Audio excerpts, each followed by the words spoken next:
प्रारंभ करते हैं अपन कक्षा को। सभी हाथ जोड़ लीजिए। सबसे पहले हम चारित्र को नमस्कार करेंगे, जो कि प्रवचन सार के 8वें नंबर की गाथा है। चारित्रम खलु धम्मो, धम्मो जो सो समोत्तीर्ण दिठो, मोह खोह विहीनो, परिणामो अपनो हुसमो। नमो अर्हन्ताणं, नमो सिद्धाणं, नमो आयर्याणं, नमो वज्रायाणं, नमो लोये सवसाहुणम्।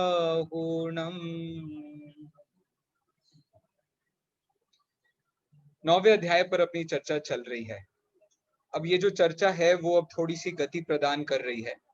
हमने इस विषय में बहुत सारी चीजें पहले से पढ़ ली हैं। देखो, जैसे इस अध्याय की विषय वस्तु के हिसाब से जाया जाए तो हमने इस अध्याय में सबसे पहले संवर का लक्षण और कारण ये समझा। इसके बाद हमने क्या समझा था? निर्जरा का कारण। निर्जरा का कारण कोई बताएगा मुझे? तत्वार्थ सूत्र के 9वें अध्याय से निर्जरा का कारण किसको कहा था? कोई बताएगा मुझे? भैया आवाज नहीं आ रही है। अरे मेरी आवाज नहीं आ रही है क्या भैया?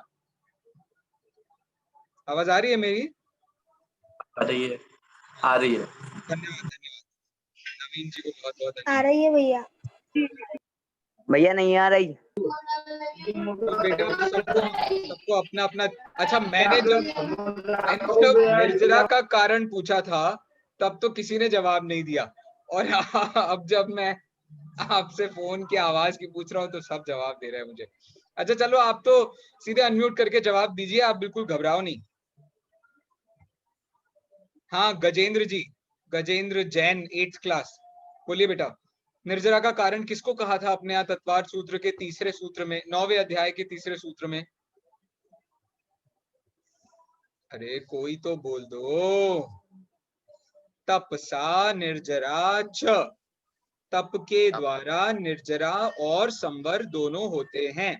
तो अब जितने संवर के कारण हैं उन सब में जो तप होता है उसको हम निर्जरा का कारण कहते हैं। जैसे संवर के कारण अपन ने कौन कौन से पढ़े? गुप्ती। अब गुप्ती जब हो रही है तो उस समय पर मन से, वचन से, काय से यदि आप मौन हो, अब मौन होने पर यदि आपने एकासन किया है तो आपका तप हो रहा होगा। मौन होते हुए यदि आपने, समझ लीजिए, वृत्ति परिसंख्यान किया होगा, उस दिन का आपने उपवास किया होगा तो हो सकता है। अब मौन होने पर आपने स्वाध्याय किया तो आपका तप होगा, तो उसके कारण निर्जरा होगी। तो कहने का ये मतलब है कि संवर के कारण भले ही उन्होंने 5-6 बताए हों, लेकिन उन सब के साथ जो तप होता है उसके द्वारा संवर भी होता है और निर्जरा भी होती है। यहाँ कहने का मतलब सीधी सी भाषा में इतना है, संवर और निर्जरा ये दोनों अलग अलग अलग कारणों से होते हों ऐसा सर्वथा नहीं है, क्योंकि संवर के कारणों में भी निर्जरा है और निर्जरा के कारणों में भी संवर है। इस प्रकार से संवर निर्जरा को मिलाकर के मोक्ष मार्ग बना। मोक्ष मार्ग अकेले संवर को नहीं कहा जाता, मोक्ष मार्ग अकेले निर्जरा को नहीं कहा जाता, बल्कि संवर और निर्जरा की जो संधि होती है, उसका जो समन्वय होता है, उसको हम, समझ लीजिए, इस मोक्ष का कारण कहते हैं, मोक्ष मार्ग कहते हैं। इसीलिए इस पूरे अध्याय में संवर और निर्जरा साथ में ही बताए गए, दोनों को अलग अलग बताया ही नहीं गया। चलिए आगे बढ़ते हैं। संवर के कारणों का प्रकरण आया तो उन्होंने गुप्ती, समिति, धर्म, अनुप्रेक्षा, इन सब का तो बिल्कुल एक एक सूत्र में वर्णन किया, लेकिन परिशह जय का बहुत लंबा चौड़ा वर्णन किया।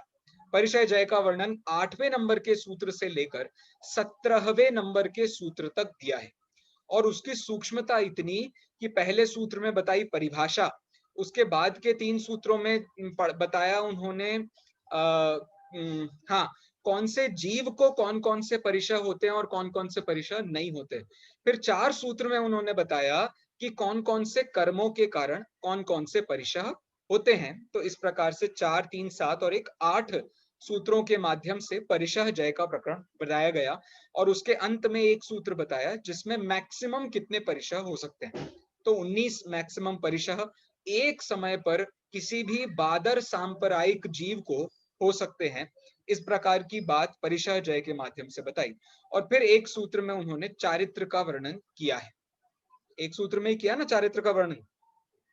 अरे हाँ जी की ना जी। सामायिक छेदोपस्थापना परिहार सांप्रा यथा ख्यातमिति चारित्रम, है ना? हाँ, चलो आगे बढ़ते हैं अपन।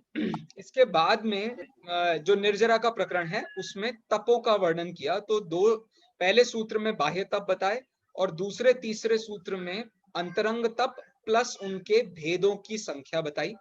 और उसके बाद के जो सूत्र हैं 5 सूत्र 22, 23, 24, 25 और 26, इनमें 5 प्रकार का जो अंतरंग तप है उसका डिटेल में वर्णन किया है। फिर उसके बाद जो एक ध्यान था अंतिम, उसका उन्होंने 27 से लेकर के 44 नंबर के सूत्रों तक वर्णन किया।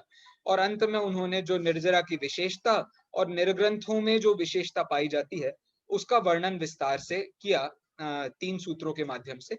तो ऐसा 47 नंबर सूत्र, 47 सूत्रों तक का अपना ये पूरा का पूरा ग्रंथ है और इसकी हम विस्तार में चर्चा कर रहे हैं। चलिए अब अपन थोड़ा सा और आगे बढ़ते हैं। हमारी चर्चा हो गई थी परिशः जय तक। परिशः जय का बिल्कुल अंतिम कुछ बिंदु रह गया था, तो मैं उसके बारे में आपसे थोड़ी सी चर्चा कर लेता हूं और उसके बाद अपन आगे बढ़ेंगे। सबसे पहले सारे बच्चे भाग करके जाओ और जिनेंद्र अर्चना या तत्वार्थ सूत्र जिस भी किताब में हो वो आप ले करके आओ, ताकि अपन जब सूत्रों का पाठ करेंगे तो आप लाइन से एक एक सूत्र वहां पर देख सकें। ठीक है, वीडियोस तो सबके चालू हैं मेरे ख्याल से, तो आप लोग प्लीज एक बार सब लोग भाग करके जल्दी जाइए और तत्वार्थ सूत्र या तो फोन में निकाल लीजिए या बुक, ई बुक या हैंड बुक कुछ भी निकाल लीजिए। हाँ दिव्यांश जी, सब ले आए क्या भैया? संभव आपकी बुक दिखाओ बेटा। अक्षय, तनिष्क, कुणाल, सारे बच्चे चलो सबने निकाल ली किताबें। चलो बहुत अच्छी बात है बेटा। चलो अब हम थोड़ा सा और आगे बढ़ते हैं। क्या हो गया सम्यक?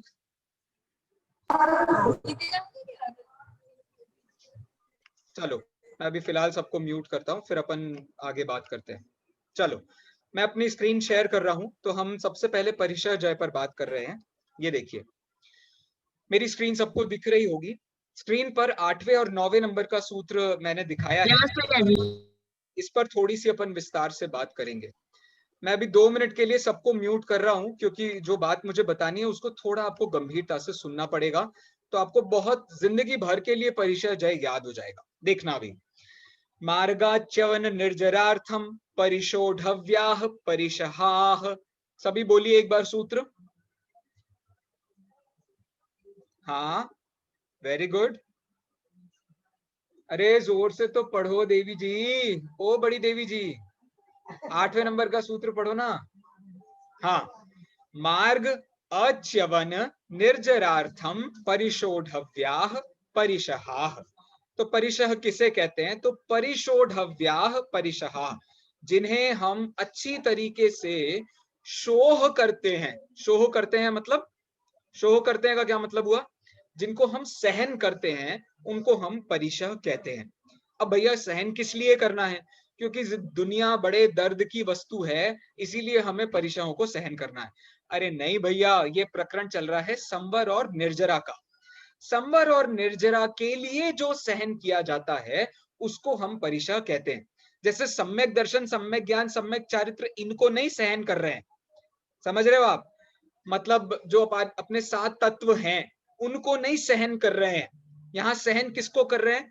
उनके अलावा जो संसार में परेशान करते हैं उनको अपन सहन कर रहे हैं। जैसे भूख लगना, प्यास लगना, सोना, उठना, बैठना, कोई रोग हो जाना, बहुत बड़ा कोई अलाभ हो जाना, किसी का मार डालना, किसी पर बहुत गुस्सा करना, ये सब संसार के कारण है। और ये सब संसार के कारण जब आत्मा में जाने के लिए परेशान करने लगते हैं तो वो परेशानी को सहन करने का नाम है परिशः जय। अरे समझ में आ रही है बात?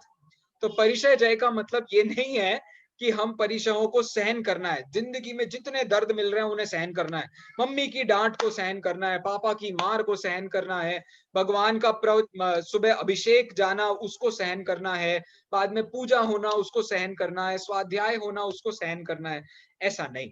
परिशह का मतलब जो संसार में हमें मजा दिलाते हैं या संसार में हमें परेशानी खड़ी करते हैं, उनको सहन करने का नाम परिशह है, ना कि मोक्ष मार्ग को सहन करने का, ना कि संवर के कारणों को सहन करना, ना कि गुप्ती, समिति, धर्म, अनुप्रेक्षा, परिशय, जय, तप, इन सबको सहन करने का नाम चारित्र नहीं है। ये सब तो हम खुशी से करते हैं। तो सहन किसको करते हैं? उनको जो संसार में हमें परेशान करते हैं।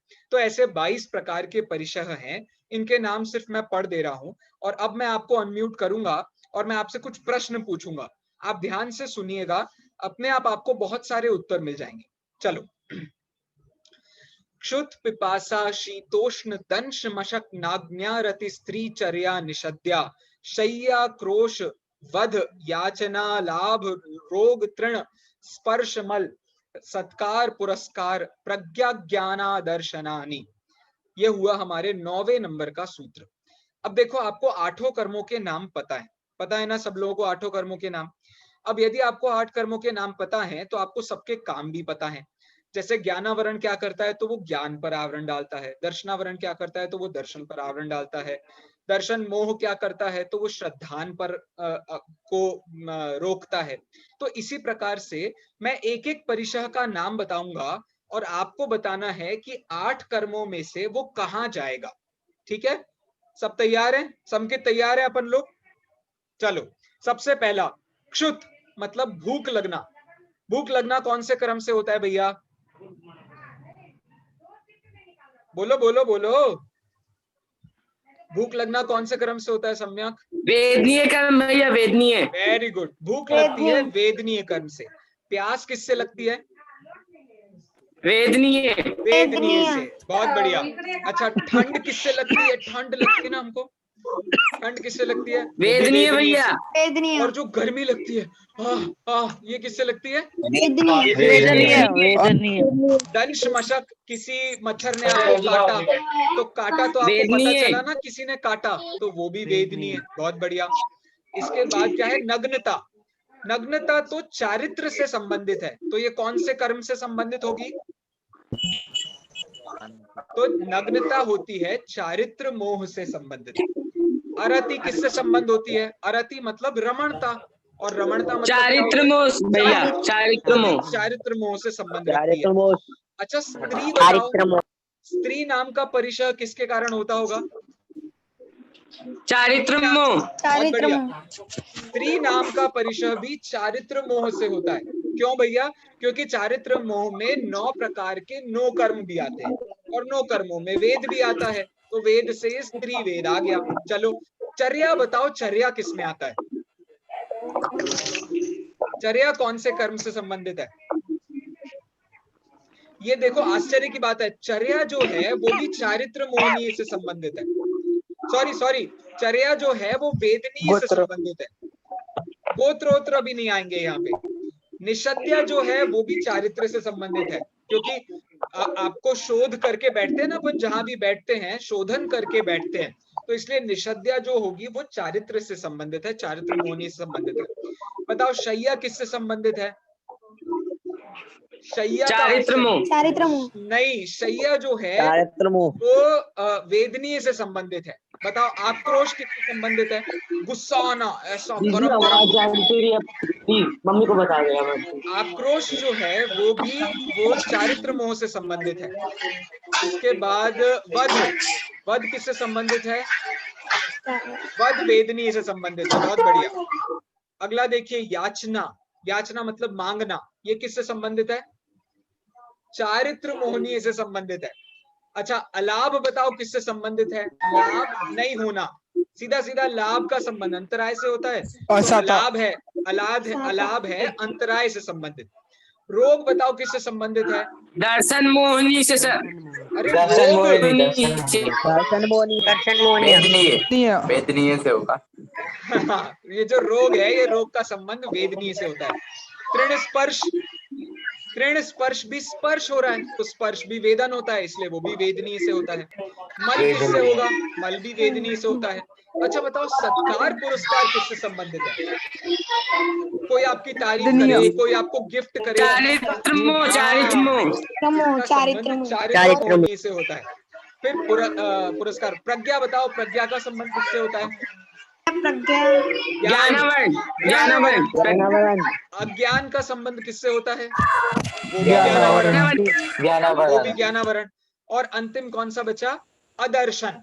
अदर्शन है ये दर्शन वाला, दर्शन मोहनीय। नहीं, ये दर्शन है श्रद्धा वाला, तो इसलिए अदर्शन का संबंध है दर्शन मोह से। तो आप जब सूत्र देखेंगे तो आपको वो उसमें मिल जाएगा। चलो अब इन्हीं में देखो ना, आप एक और गहरी बात आपको बताता हूं।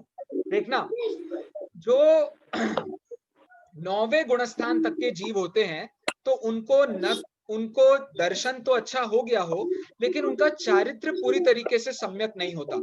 और उनका चारित्र पूरी तरीके से सम्यक नहीं होता है, इसलिए उनके पूरे के पूरे 22 परिशह पाए जाते हैं। अब जो मुनिराज हैं 10वें गुणस्थान में, 11वें गुणस्थान में और 12वें गुणस्थान में, इनका चारित्र बहुत अच्छा हो गया है। इनका चारित्र बहुत अच्छा हो गया है, इसलिए इनके पास में सिर्फ 14 ही परिशह होते हैं। तो 14 परिशह होते हैं, तो कौन कौन से परिशह नहीं होते? तो जितने, ये समझ लीजिए, देखो मैं आपको गिनती बताता हूं इसकी, देखना आप। हाँ, 14 परिशहों में 11 परिशह तो वेदनीय वाले होते हैं, 11 परिशह वेदनीय वाले होते हैं, और एक प्रज्ञा, एक अज्ञान और एक अदर्शन। ये जो 3 परिशह, अदर्शन नहीं, अलाभ, ये जो 3 परिशह और 11 परिशह होते हैं, ये सारे के सारे उनको पाए जाते हैं। और जो अरहंत भगवान होते हैं, उनके पास में जितने कर्म अपन ने देखे, उसमें से कौन सा कर्म है? ज्ञानावरण है क्या उनके पास? नहीं है। दर्शन मोह है क्या उनके पास? नहीं है। अंतराय है क्या उनके पास? नहीं है। चारित्र मोह है क्या उनके पास? नहीं है। तो उनके पास कौन सा कर्म है? वेदनी। और वेदनीय कर्म के कितने परिशह होते हैं? 11। वेदनीय कर्म के 11 परिशह होते हैं, इसलिए एकादश जिन्हें, अरे बात समझ में आई? तो जिसके जितने कर्म हैं उसको उतने परिशह होते हैं। तो जिस जीव के जो 4 अघातिया कर्म है ही नहीं, तो उसको 11 परिशह कैसे हो सकते हैं? तो उसको बाकी बचे हुए 11 परिशह होते हैं। इस प्रकार से परिशहों का वर्णन है। बहुत ही बढ़िया और मजेदार वर्णन यहाँ पर उन्होंने किया है। अपन अब थोड़ा सा आगे बढ़ते हैं। आज का हमारा टॉपिक है चारित्र और तप। चारित्र और तप, ये वाला टॉपिक आज हम पढ़ने वाले हैं। चलो देखो, चारित्र वाला सूत्र सब मिलकर के साथ में पढ़ेंगे मेरे बाद। सामायिक छेदोपस्थापना परिहार विशुद्धि सूक्ष्म सांपराय यथाख्यातमिति चारित्रम। बोलिए।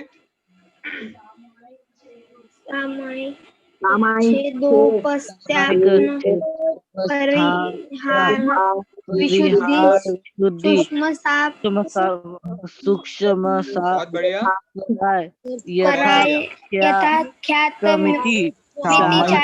स्थापना परिहार विशुद्धि।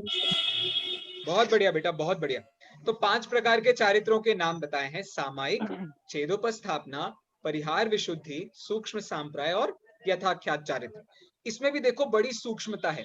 चारित्र 2 प्रकार का होता है, एक होता है द्रव्य चारित्र और एक होता है भाव चारित्र। सब लोगों को पता है इतनी बात तो।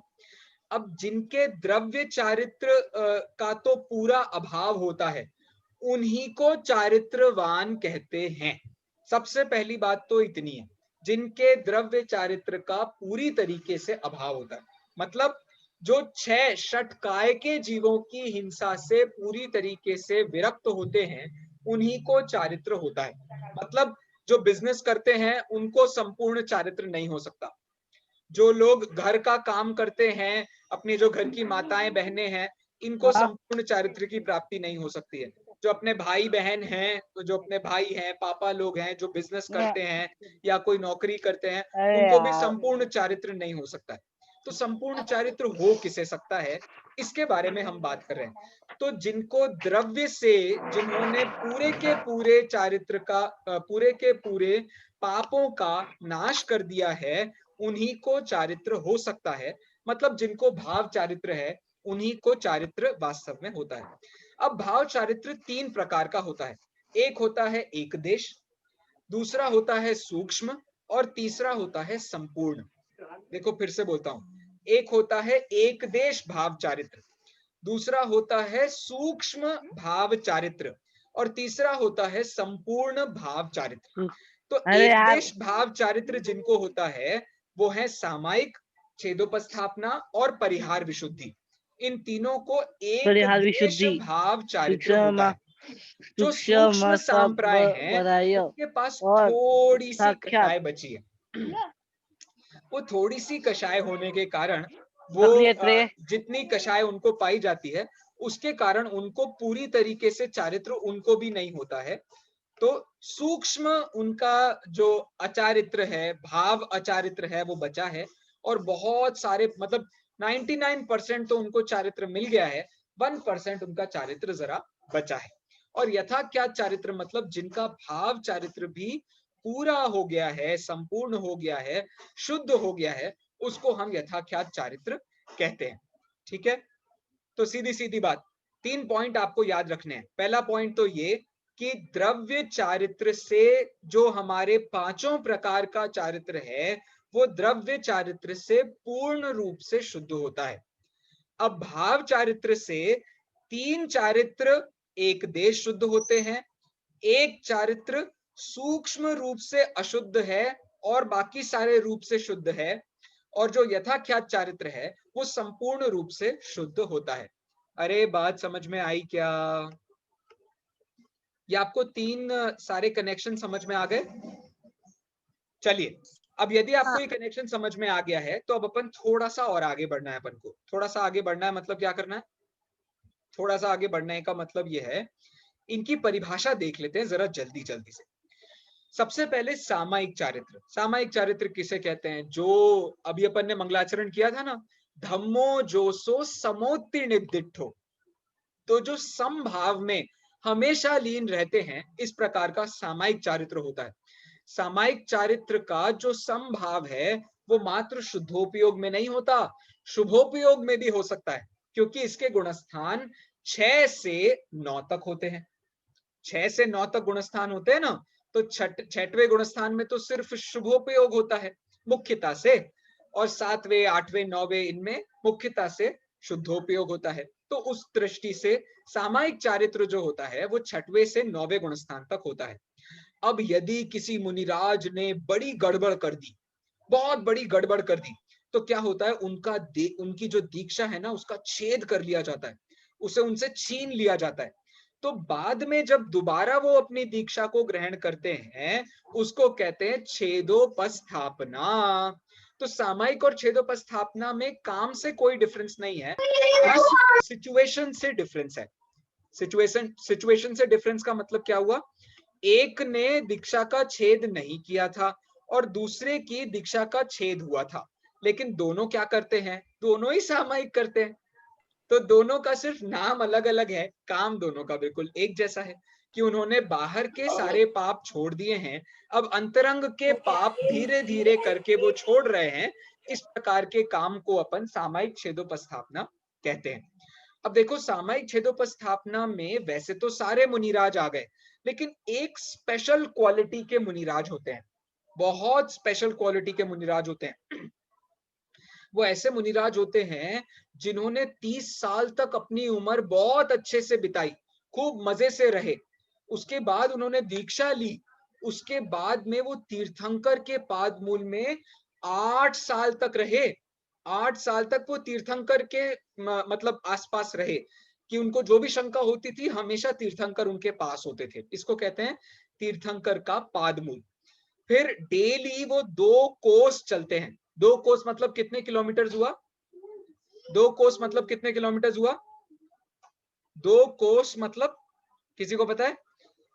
एक कोस में 4 किलोमीटर। एक कोस में वो होता है ना, हाँ, किलोमीटर से बड़ी मील होते हैं। हाँ, तो एक कोस में 2 मील होते हैं। हाँ, एक कोस में तकरीबन 2 मील होते हैं और एक मील में वही 2 किलोमीटर होते हैं, 1.5-2 किलोमीटर उसमें होते हैं। तो एक कोस में समझ लीजिए 4 किलोमीटर, तो तकरीबन 7 से 8 किलोमीटर वो डेली चलते हैं। बल्कि चातुर्मास होता है ना अपने मुनिराजों का, तो उसमें वो जनरली नहीं चलते हैं। लेकिन ये परिहार विशुद्धि चारित्र वाले मुनिराज तो उन दिनों में भी गमन करते हैं, मतलब उनको इतनी ज्यादा ज्ञान होता है। और अपने 14 पूर्व होते हैं ना, 11 अंग 14 पूर्व, सम्यक ज्ञान में 11 अंग 14 पूर्व होते हैं ना, तो उसमें जो 14 पूर्वों का पालन करते हैं, ऐसे 14 पूर्वों के पालन में एक पूर्व होता है जो 9वें नंबर का है। किसी को पता है 9वें नंबर के पूर्व का नाम क्या है? बोलो बोलो प्रक्षाल, नाम बोलो। 9वें नंबर के पूर्व का क्या नाम है? अच्छा मैं बताता हूँ। अच्छा किसी ने शायद लिखा। 9वें नंबर के पूर्व का नाम है प्रत्याख्यान पूर्व। देखो आप यहां से आपको समझ में आ जाएगा, मैं अभी इसके बाद बताता हूँ आपको। देखो ये देखो, परिहार विशुद्धि चारित्र आपकी स्क्रीन पर है। परिहार विशुद्धि चारित्र में देखिए 30 इयर्स तक, 30 साल तक वो सुखमय जीवन बिताते हैं। शादी होती है उनकी, बड़े मतलब आराम से जीवन बिताते हैं, कोई अफरा तफरी नहीं, उनको कोई परेशानी ज्यादा नहीं होती है, शांति का जिंदगी जीते हैं। फिर दीक्षा लेते हैं, 8 साल तक तीर्थंकर के संपर्क में रहते हैं। और फिर 9वें जो प्रत्याख्यान नाम का पूर्व है। प्रत्याख्यान मतलब क्या होता है, किसी को पता है? प्रत्याख्यान वर्ड का मतलब क्या होता है? प्रत्याख्यान वर्ड का मतलब किसी को पता है? वो, अरे वाह क्या बात है, वेरी गुड आर्यन। प्रत्याख्यान का मतलब होता है त्याग। तो जो त्याग का पूर्व है, मतलब वास्तव में जो चरणानुयोग है, उसका वो गहरा अध्ययन करते हैं। और इतना अध्ययन करते हैं कि उन्हें पता पड़ जाता है कि कहाँ बारिश होने वाली है, कहाँ बारिश नहीं होने वाली है, कब बारिश होने वाली है, कब बारिश नहीं होने वाली होती है। इसलिए वर्षा काल में भी उनका जो विज्ञान है, उनका जो ज्ञान है, वो इतना अच्छा होता है कि उनको वर्षा काल में भी विहार रुकता नहीं है, वो वर्षा काल में भी गमन करते हैं। देखो 2 कोस डेली गमन करते हैं। लेकिन संध्या काल, जो संधि काल होता है ना अपने दिन में 3 बार 4 बार आता है, वो मेनली तो अपन जब जगते हैं तो 3 ही बार आता है। सुबह 4 बजे के आसपास आता है, फिर 12 बजे के आसपास आता है, फिर ये शाम को जिस टाइम पे अपन स्वाध्याय कर रहे हैं। स्वाध्याय नहीं करना चाहिए इस काल में भी, लेकिन अब घर के अंदर बैठ के कर सकते हैं। तो संधि काल होता है। तो इस प्रकार से संधि काल में विहार नहीं होता है, उसके अलावा उनका विहार भी होता है। तो इस प्रकार से सामायिक, छेदोपस्थापना और परिहार विशुद्धि।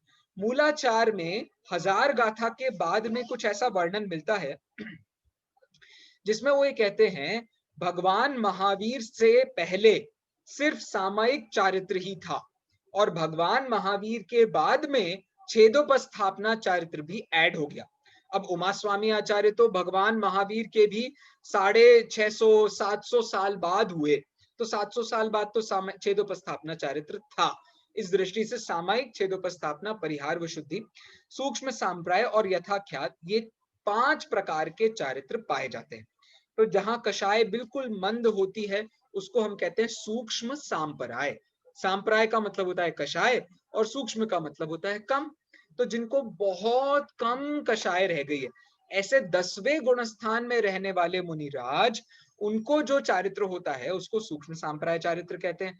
और जो इसके बाद पूर्ण चारित्र को प्राप्त होते हैं, ऐसे 11वें 12वें गुणस्थान वाले मुनिराज, उनको कहते हैं यथाख्यात चारित्र। चारित्र सबको समझ में आया भैया?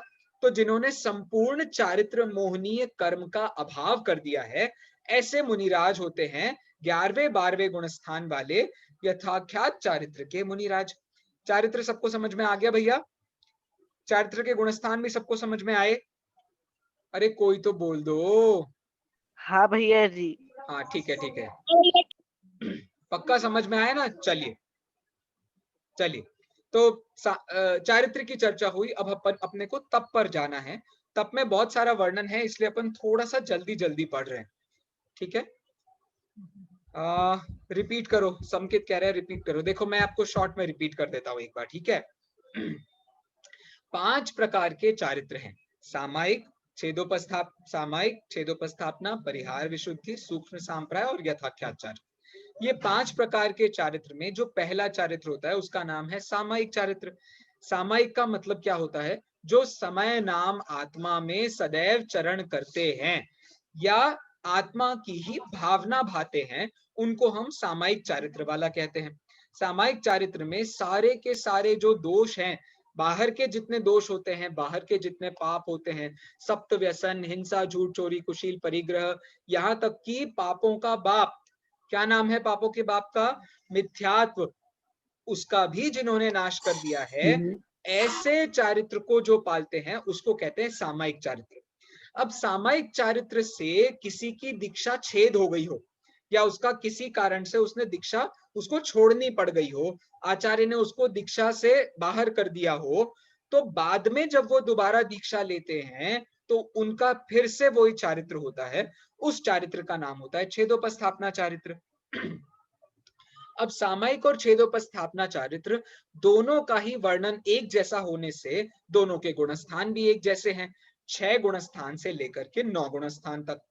अब इन मुनिराजों में एक विशेष प्रकार के मुनिराज होते हैं जिनके पास परिहार विशुद्धि नाम का चारित्र होता है।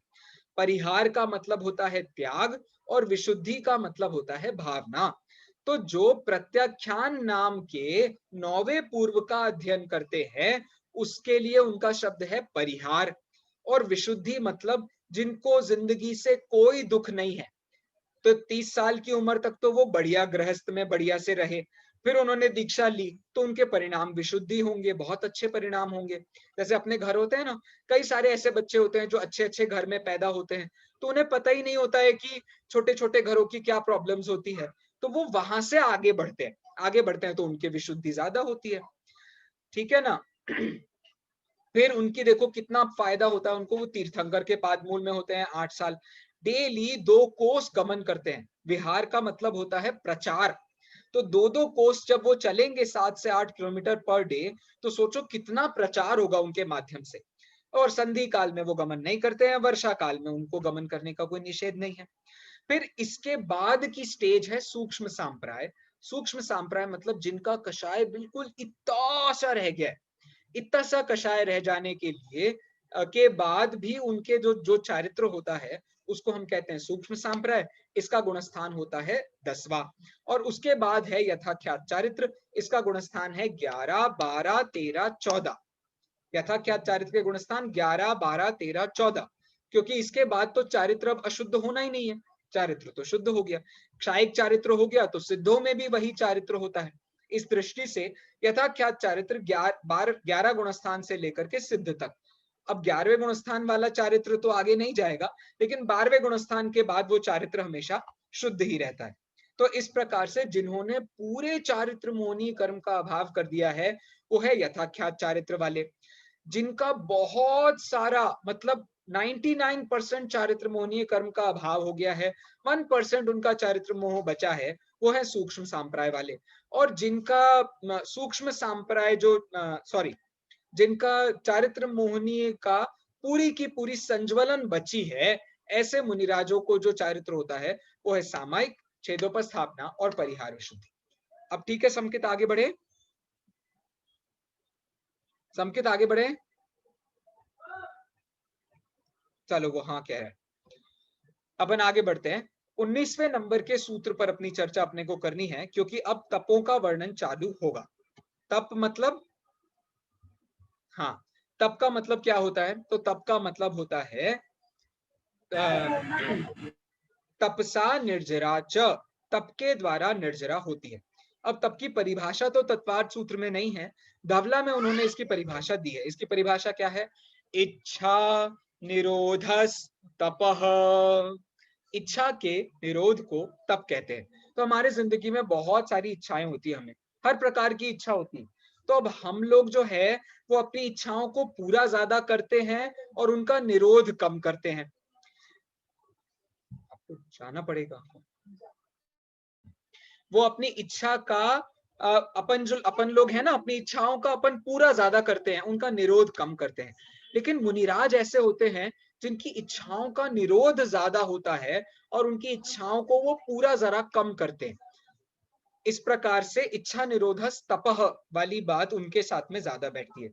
तो तप को स्थूल रूप से जो तप है या समझ लीजिए उपचार से तप तो सम्यक दृष्टि भी पालते हैं, लेकिन वास्तविक जो गहरा तप है या समझ लीजिए मुख्य रूप से जो तपों को पालन करते हैं वो मुनिराज ही होते हैं।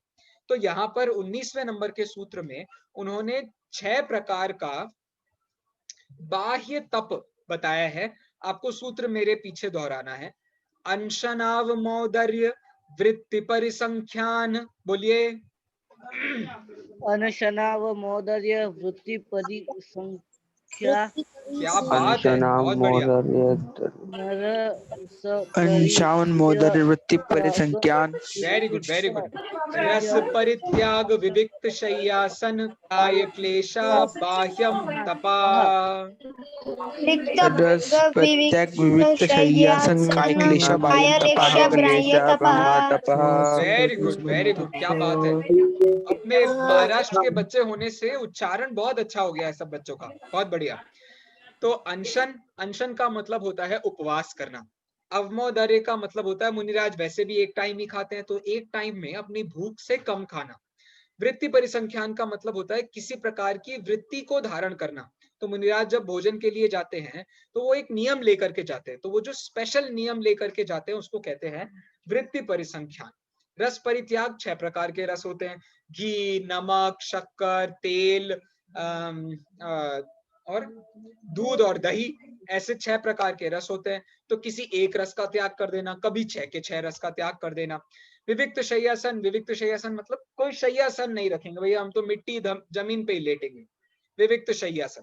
और काय क्लेश, काय क्लेश मतलब बड़ा काय क्लेश नाम का बहुत बड़ा तप होता है। काय क्लेश मतलब बिल्कुल तप कर रहे हैं, जैसे वो अपने भजन में आती है ना लाइनें, कौन सी लाइन है वो? अरे वो बड़े अच्छा भजन नहीं है, ऐसे साधु सुगुरु कब मिली है, ग्रीष्म ऋतु शिखर के ऊपर, यह है काय क्लेश। वे तो मगन रहे ध्यान में। चलो थोड़ा इधर उधर हो गया, सॉरी। बाह्य तप, अब बाह्य तप को देखो, इसमें एक बार मैं आपको परिभाषा बता देता हूँ। 4 प्रकार के आहार का, विषय का और कषाय का जो त्याग करते हैं उनको अनशन कहते हैं। किसी को पता है 4 प्रकार के आहारों का नाम? तरुण भैया बताएंगे 4 प्रकार के आहारों का नाम।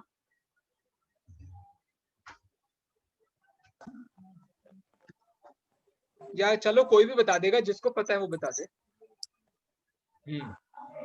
खाद्य, साध्य, लेह, पेय। हाँ, खाद्य, स्वाद्य, लेह्य और पेय। खाद्य मतलब खाने की सामग्री, जो अपन जैसे अन्न वगैरह खाते हैं ना, वो। खाद्यम, स्वाद्यम, स्वाद मतलब जो मसाले वगैरह होते हैं, अजवाइन, इलायची, सब ये सब स्वाद्य। खाद्य, स्वाद्य, लेह्य, लेह्य मतलब जिनको चाटा जाता है, चटनी होती है या और क्या, रबड़ी वगैरह, हाँ रबड़ी, रबड़ी वगैरह चाटी जाती है। और पेय, पेय मतलब पानी और दही और छाछ और जो भी होता है, पीने वाली जितनी चीजें होती हैं उसको अपन कहते हैं। इस प्रकार से 4 प्रकार के आहार का, सारे विषयों का और कषाय का जो त्याग करते हैं उसको अनशन कहते हैं। अवमोदर्य किसे कहते हैं? दिन में एक बार भूख से कम आहार लेना, इसको अवमोदर्य कहते हैं। वृत्ति परिसंख्यान मतलब अटपटी प्रतिज्ञाओं को लेकर के भोजन को ग्रहण करना। जैसे भगवान महावीर की एक अटपटी की उनकी वो क्या थी प्रतिज्ञा, कि मैं तो बेड़ियों में जिसको जिसको जो बेड़ियों में होगा मैं उससे आहार लूंगा। तो वो चंदना सती की बात आती है ना, तो चंदना सती ने आहार दिया था उनको। जैसे एक और बहुत अच्छा आता है कि ऐसा बैल भाग रहा होगा जिसके सिर पर गुड़ की भेली लगी होगी और वो जहां से कुसर के जाएगी उस घर से मैं भोजन ग्रहण करूंगा। मतलब इसको कहते हैं अटपटी प्रतिज्ञा लेते हैं। तो मुनिराजों का डेली की वृत्ति अलग होती है और ये विशेष वृत्ति परिसंख्यान की बात यहाँ पर कर रहे हैं। इसके बाद रस परित्याग, तो रसों का परित्याग करते हैं, 6 प्रकार के रसों का त्याग करते हैं, जैसा कि अभी आपको बताया। तो 6 रस में आप सब पता ही है आपको, घी वगैरह जो जितने नाम मैंने आपको बताया वो सारे इसमें लगा लेने चाहिए, 1 2 3 4 5 जितने चाहे उतने वो कर सकते हैं। विविक्त शय्यासन मतलब एकांत में बिना किसी बिछौने के बिल्कुल जमीन पर लेट जाना, उसको कहते हैं विविक्त शय्यासन। और अनेक प्रकार के काय क्लेश को धारण करना, कभी एक पैर पर खड़े हो जाना, कभी ध्यान लगा करके सामायिक में बैठ जाना, कभी किसी प्रकार का ध्यान करना, कभी खड़े ही खड़े बिल्कुल तप कर रहे, जैसे वो अपने बाहुबली नहीं थे, बाहुबली कैसे काय क्लेश करते थे, बिल्कुल एक जगह पर 1 साल तक खड़े ही रहे, आसपास के पेड़ों की वो सारी जो बेलें होती हैं वो उनसे चिपक के ऐसे खड़ी हो गई जैसे कि वो खुद ही एक पेड़ हो। तो इस प्रकार से वो सारा का सारा विविक्त शय्यासन और काय क्लेश, ऐसा अपन ने बाह्य तप देखे। आगे चलते हैं। इसके बाद है अंतरंग तप। देखिए बाह्य तप को सिर्फ एक सूत्र में बताया और अंतरंग तप को देखना अब 20 से लेकर के 26 नंबर के सूत्र तक बताने वाले हैं, मतलब बड़ा गहरा वर्णन करेंगे। और यहाँ तक क्यों, इसमें ध्यान भी आएगा तो 44वें नंबर के सूत्र तक आएंगे अंतरंग तप। तो कहने का मतलब 20 नंबर के सूत्र तक 44 मतलब 25 सूत्रों में उन्होंने अंतरंग तप का वर्णन किया है। तो कितना ज्यादा इंपॉर्टेंट होगा अंतरंग तप, ये अपने समझने वाली बात है। चलो अंतरंग तप पर बात करने से पहले मुझे कोई बताएगा परिशहों पर इतने सारे सूत्र क्यों लिखे गए? परिशहों पर इतने 9 सूत्र क्यों लिखे गए? 8 से लेकर के 17 नंबर के सूत्र तक परिशह लिखे गए हैं। कोई बता सकता है मुझे परिशहों पर इतने सारे सूत्र क्यों लिखे उमा स्वामी आचार्य ने? मैंने कल की क्लास में भी बताया, मतलब पिछले हफ्ते की क्लास में भी बताया था, इस बार का मुझे याद नहीं है मैंने बताया कि नहीं बताया। अरे बोलो तो भैया। हाँ मुकेश जी भाई साहब कुछ कह रहे हैं क्या? 4 घातीय अक्रम जो होते हैं जी वो ही 22 पुरुषों से ही वो उसका नाश हो सकता है जी ऐसे तप करने से। जी मेरा जी। ऐसा बहुत समझना बढ़िया है। बहुत बढ़िया। भाव तो आपका आपने बिल्कुल सही पकड़ा है, लेकिन इसके पीछे ना कुछ राजनीतिक कारण भी थे। कौन बताएगा? बच्चों में कोई बताएगा मुझे? बच्चों में कोई बताएगा? जल्दी बोलो भैया, नहीं तो फिर मुझे ही बताना पड़ेगा कि परिशह का अलग से इतना वर्णन क्यों किया। अच्छा देखो मैं ही बोलता हूँ, आप सुनना ध्यान से। परिशहों का इतना विस्तार में वर्णन करने की आवश्यकता इसलिए पड़ी क्योंकि जैनों के 2 विभाग हैं, एक दिगंबर और एक श्वेतांबर। श्वेतांबर जो मत है उसके परिशहों के संबंध में मान्यताएं बहुत अलग किस्म की है। जैसे वो भूख को भी भगवान में मानते हैं, वो भगवान का भोजन मानते हैं, जो अरहंत भगवान है ना उनका भी भोजन मानते हैं। ऐसा मानते हैं कि उनको गर्मी लगती है, स्त्री परिशह उनको होता है, स्त्रियां मोक्ष को प्राप्त कर सकती हैं। तो कई सारी ऐसी मान्यताएं हैं जिनको समझ लीजिए बाकी सब में तो प्रॉब्लम नहीं है, लेकिन परिशह की मान्यता में बहुत प्रॉब्लम होने से यहाँ परिशहों का बहुत विस्तार से उमा स्वामी वर्णन करके ये बताना चाह रहे हैं कि जो श्वेतांबर मत में मान्यताएं हैं वो मान्यताओं में जो गड़बड़ है उस गड़बड़ को हमें अच्छे से समझ में आना चाहिए। बाकी तो जितनी भावनात्मक बातें हैं वो तो परिशह के साथ में भी बैठ जाती हैं। वो गुप्ती, समिति, धर्म, अनुप्रेक्षा, चारित्र सबके साथ में वही बातें हैं कि विशेष तप करने की दृष्टि से परिशहों को सहन करने की बात बताई जाती है। लेकिन परिशहों का वर्णन पिछले बौद्ध ग्रंथों में तो है, लेकिन यहाँ सूत्र ग्रंथ होने के बावजूद इतना बड़ा वर्णन किया तो उसके पीछे कोई बहुत ठोस कारण है। इन ठोस कारणों का वर्णन पढ़ने के लिए थोड़ा सा श्लोक वार्तिक का अध्ययन भी करना चाहिए, जिसमें उन्होंने श्वेतांबर की कुछ मान्यताओं का वर्णन करते हुए उनका भी खंडन किया है। ठीक है बेटा? काहे नहीं रे, क्या हो गया ओम को? अच्छा कुछ नहीं, आगे बढ़ते हैं। तो हमारी बात चल रही थी, कहां पर बात चल रही थी भैया अपनी? हाँ, अंतरंग तप पर अपनी बात चल रही थी। अंतरंग तप का सूत्र अपन सब मिलकर के एक बार पढ़ते हैं और उसके नीचे का सूत्र है जिसमें वो उसके भेद भी बताएंगे। प्रायश्चित विनय वैयावृत्य, बोलिए।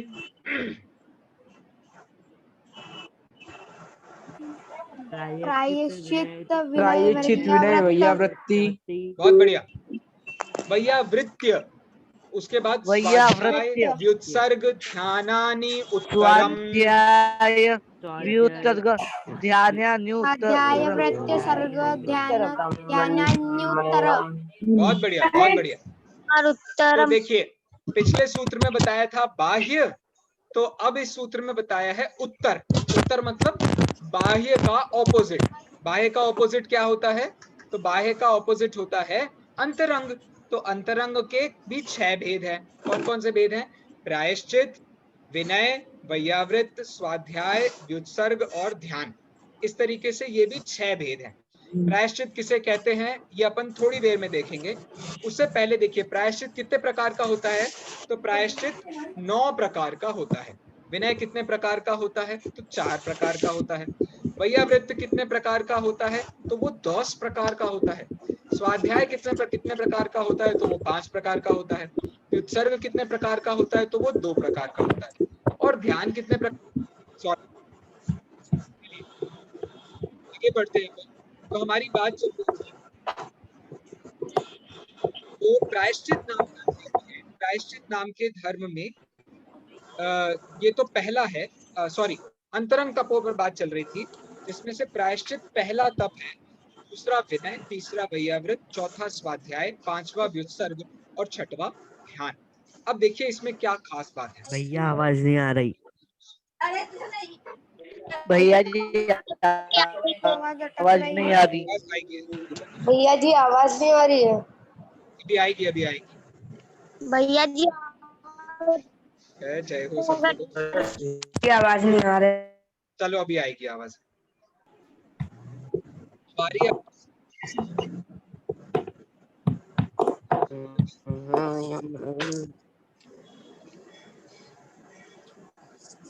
आवाज आ रही है? Hello hello. हाँ भैया। हाँ भैया जी आ रही है। अभ्यंतर तपों में देखिए जो 6 प्रकार के अभ्यंतर तप हैं उसमें पहला है प्रायश्चित। प्रायश्चित का मतलब होता है प्रमाद से जितने दोष लगे हैं उनको दूर करना। विनय का क्या मतलब होता है? ज्ञान, दर्शन, तप, ज्ञान, दर्शन, चारित्र और व्यवहार में जो विनय होती है, एक दूसरे के प्रति जो विनय होती है वो विनय में आती है। क्या होती है? तो वैयावृत्त होता है मुनियों को जो संयम की साधना में मदद करें, ऐसे काम करने को कहते हैं वैयावृत्त। स्वाध्याय किसे कहते हैं? तो ज्ञान की आराधना करने को कहते हैं स्वाध्याय। व्युत्सर्ग का मतलब क्या होता है? मैं कर सकता हूं या ये मेरे हैं, मेरा इनसे कोई लेना देना है, ऐसे अहंकार ममकार का त्याग करना, उसको कहते हैं व्युत्सर्ग। और इसके बाद आता है ध्यान। तो एकाग्रता से अपनी आत्मा में लीन होना, उसको क्या कहते हैं? ध्यान कहते हैं। तो इस प्रकार से ये 6 प्रकार के अंतरंग तप होते। अब अंतरंग तपों का वर्णन करते हुए आगे के सूत्र देखते हैं। 22वें नंबर का सूत्र सब लोग अपनी किताब में निकाल लीजिए, मेरे पीछे आपको दोहराना है। आलोचना प्रतिक्रमण तदुभय। आलोचना प्रतिक्रमण तदुभय। बहुत बढ़िया। विवेक व्युत्सर्ग विवेक व्युत्सर्ग तपच्छेद परिहारोपस्थापनाः। तपच्छे परिहारोपस्थापना।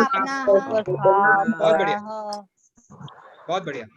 तो अब देखिए इसका वर्णन करते हुए आचार्य देव कितनी सूक्ष्मता से वर्णन कर रहे हैं, आप देखना, बड़ा ही सुंदर वर्णन किया है उन्होंने। यहाँ सबसे पहले उन्होंने आलोचना कहा। आलोचना का मतलब तो मेरे ख्याल से सबको पता है। आलोचना का मतलब होता है लोचना, अपने जैसे अपन बालों को ऐसे खींचते हैं ना, ऐसे अपने अंतरंग दोषों को जो लोचते हैं अपने अंतरंग के दोषों को, मतलब अपने दोषों को आचार्य के सामने प्रकट करना, अपनी गलतियों को उनके सामने बताना। कई बार तो हमने ऐसा भी देखा है, आलोचना करते हुए मुनिराज रो जाते हैं, हमसे गलती हो गई आचार्य, हमसे गलती हो गई, हमको माफ कर दो, ऐसे आलोचना की बात होती है। इसके बाद क्या होता है? प्रतिक्रमण। तो वो ये कहते हैं, हे आचार्य देव, हमसे बहुत बड़ी गलती हो गई, मेरे सारे के सारे दोष मिथ्या हो जाएं। क्या बात जा रही है? सारे के सारे दोष मिथ्या हो जाएं, खराब हो जाएं, गलत हो जाएं। और फिर आलोचना और प्रतिक्रमण दोनों का साथ में होना, इसे कहते हैं तदुभय। विवेक का मतलब होता है सदोष यदि कोई आहार ले लिया हो, किसी पात्र से मिल लिया हो, कोई उपकरण का इस्तेमाल कर लिया हो, तो उसका त्याग करना, इसको विवेक कहते हैं। व्युत्सर्ग किसे कहते हैं? तो नियमित काल के लिए कायोत्सर्ग करना, थोड़े टाइम के लिए कायोत्सर्ग करना। जैसे एक तो होता है दिग्व्रत और दूसरा होता है देशव्रत। तो दिग्व्रत में आपने जो सीमाएं ली थी उसको देश व्रत में अपन और बढ़ा लेते हैं। ऐसे ही व्युत्सर्ग होता है, व्युत्सर्ग में जो कायोत्सर्ग आपने किया था उस कायोत्सर्ग को थोड़े समय के लिए करते हैं, ठीक है। तो नियमित निश्चित काल के लिए कायोत्सर्ग करना, इसको कहते हैं व्युत्सर्ग। तप किसे कहते हैं भैया? तो अनशन आदि जो ऊपर तप बताए थे ना, उन बाह्य तपों को करना, उसको तप कहते हैं। छेद का मतलब होता है कुछ समय के लिए दीक्षा का छेद कर देना, इसको भी प्रायश्चित कहते हैं। अब कोई सुन ही नहीं रहा है, डांट रहे हैं, समझा रहे हैं, बच्चा सुन ही नहीं रहा है, तो उसको ना छुट्टी कर दो, बेटा तुमको 1 साल के लिए हम तुमको स्कूल से बाहर निकाल देते हैं, 1 महीने के लिए हम तुमको स्कूल से बाहर निकाल देते हैं, इसको कहते हैं छेद। परिहार किसे कहते हैं? तो कुछ समय के लिए संग से दूर कर देना। बेटा अब ये जितने हॉस्टल में तुम सब लोग साथ में रहते थे ना, तुम सब बच्चों के साथ नहीं रहोगे, तुम अकेले रहोगे। ग्राउंड करना कहते हैं ना जिसको, ग्राउंड करना, तो वो हो गया परिहार। और उपस्थापना का मतलब होता है जो दीक्षा छेद की थी उसको वापस से दीक्षा दे देना, इसको कहते हैं प्रायश्चित। तो प्रायश्चित देखो कितना कमाल है, संघ से बाहर करना भी प्रायश्चित है और दोबारा संघ में लाना, इसको भी प्रायश्चित कहते हैं। कितना आश्चर्य की बात है। जैसे बहू यदि परेशान कर रही हो तो उसे मायके भेज देना, ये भी प्रायश्चित है। और ज्यादा दिन मायके में रह गई हो तो उसे बुला लेना, इसे भी प्रायश्चित कहते हैं। तो ये प्रायश्चित की बड़ा ही सुंदर वर्णन है। और आगे बढ़ते हैं। फिर है विनय। विनय वाला सूत्र सब लोग निकाल लीजिए, अपन उसको पढ़ते हैं। ज्ञान दर्शन चारित्रोपचाराः, ज्ञान दर्शन चारित्रोपचारा। बहुत बढ़िया, बहुत बढ़िया। नींद आ रही। हाय हाय, किसको आ रही है नींद? मतलब उसको नींद ऐसे आ रही है कि वो म्यूट किए बिना ही नींद आ रही है उसको। रुको मैं म्यूट करता हूँ। समझ लीजिए, होंगे तो खा लेंगे, नहीं होंगे तो मारने नहीं जाएंगे। चलिए अब इसके बाद देखिए, इसके बाद हम चल रहे हैं। सबसे पहला है, इसके बाद हम जो विनय की बात कर रहे हैं, इसमें जनरली हम विनय का मतलब एक ही समझते हैं। क्या होता है? गुरुओं का सम्मान करना, उनके आगे लेट जाना, उनकी मूर्ति बना करके उनकी पूजा करना, हम विनय का यही मतलब समझते हैं। तो क्या ये सही में विनय है? हाँ, ये भी एक प्रकार की विनय है। कौन सी विनय कहते हैं? इसको कहते हैं उपचार विनय। तो पूज्य पुरुषों को समुचित व्यवहार करना, उसको भी उपचार से विनय कहते हैं। पैर पड़ना, नमोस्तु कहना, जो भी अपना उपचार होता है उसको उपचार कहते हैं।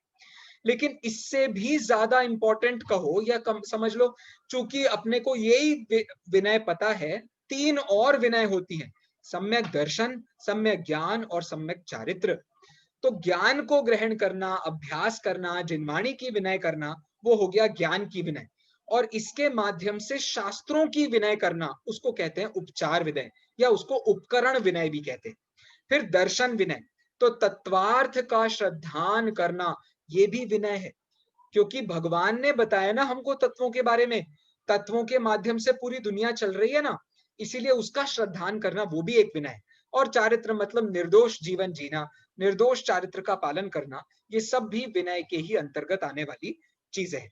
आगे बढ़ते हैं अपन। और विनय के बाद में है 24वें नंबर पे वैयावृत्ति। वैयावृत्ति का क्या मतलब होता है? इसका सूत्र मेरे पीछे सब बोले। आचार्योपाध्याय तपस्वी शैक्ष ग्लान गण कुल संघ साधु मनोज्ञानाम। 10 प्रकार की वैयावृत्त का यहाँ पर स्वरूप बताया गया है। 10 प्रकार की वैयावृत्त नहीं है, एक ही प्रकार की वैयावृत्त है, लेकिन 10 प्रकार के मुनियों पर की जाती है, इसलिए उसके उपचार से वैयावृत्त भी 10 प्रकार का हुआ। सबसे पहला आचार्य, आचार्य की वैयावृत्ति करना, मतलब व्रतों का आचरण करना। दूसरा उपाध्याय, तो श्रुत का अध्ययन करना। तीसरा तपस्वी, मतलब महान उपवास आदि जो करते हैं उनको तपस्वी कहते हैं।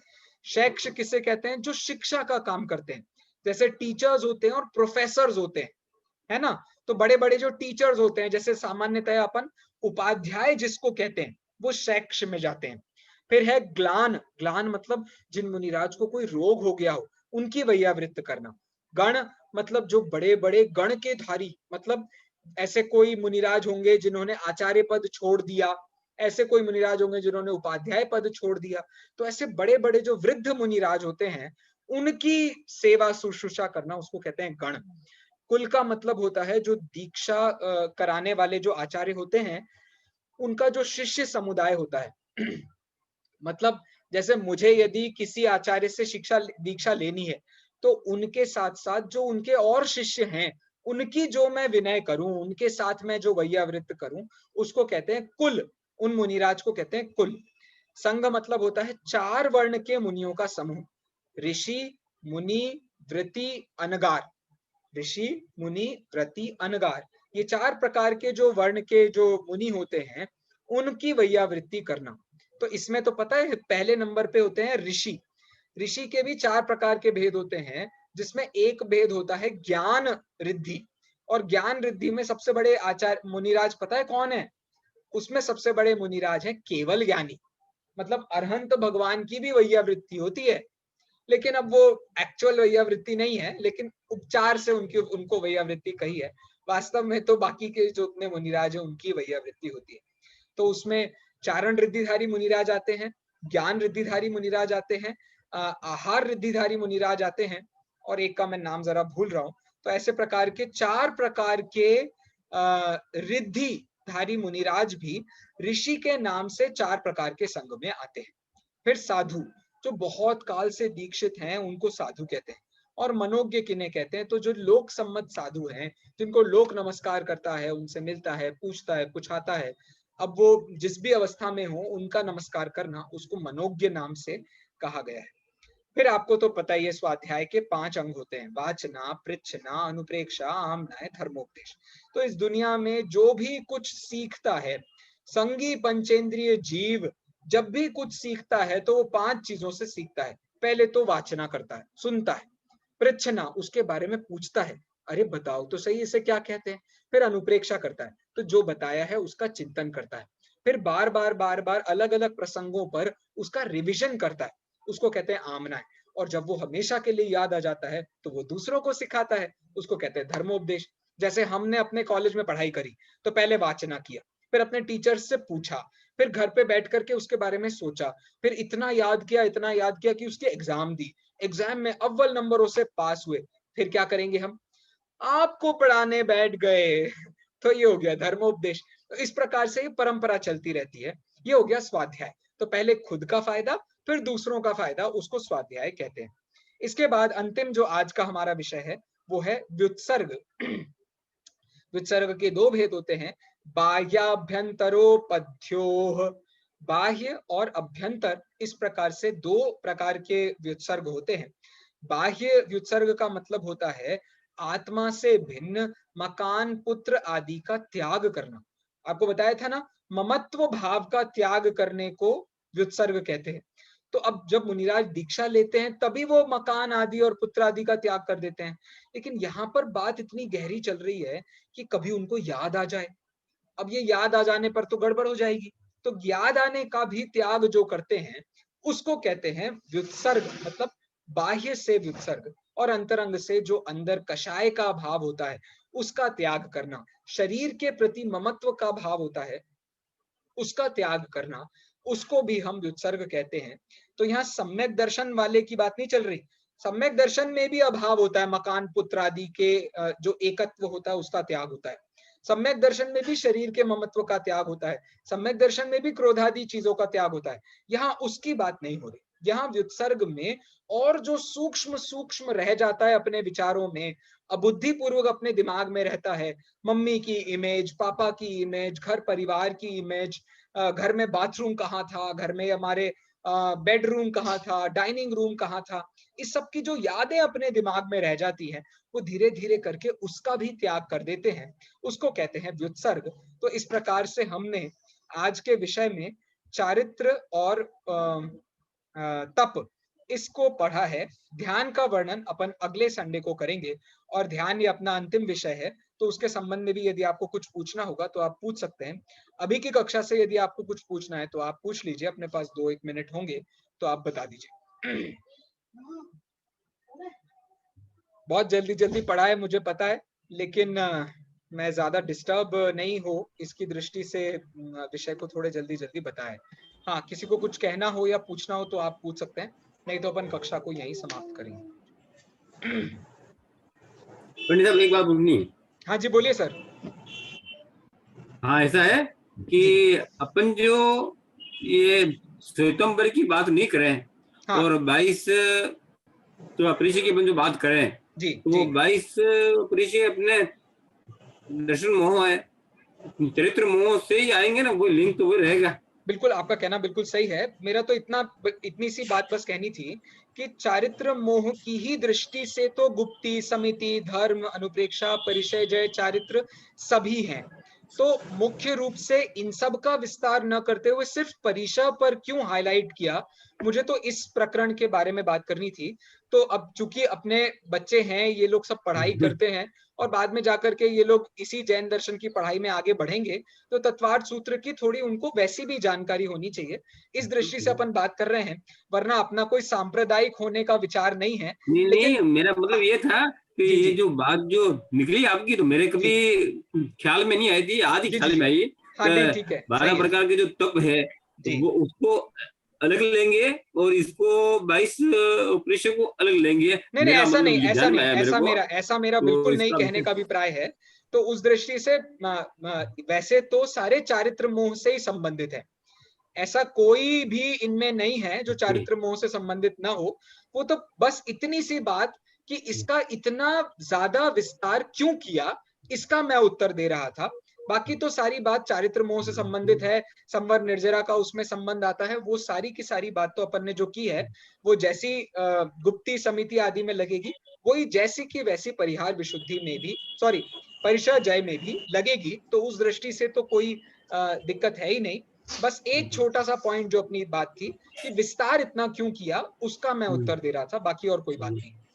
जी, और कोई कुछ कहना चाहता है? अशोक जी का मतलब हमारे बड़े पापा जी का कोई चालू है, वो कुछ कह रहे हैं क्या? अच्छा, नहीं, ये मेरे ख्याल से कोई नहीं। अच्छा, कोई और है। चलिए, और कुछ चर्चा न करनी हो तो अपन आज की कक्षा को यहीं विराम देते हैं। बोले महावीर भगवान की। समय सार और प्रवचन सार दोनों ग्रंथ का मंगलाचरण अक्षय जी जरा पढ़ दीजिए।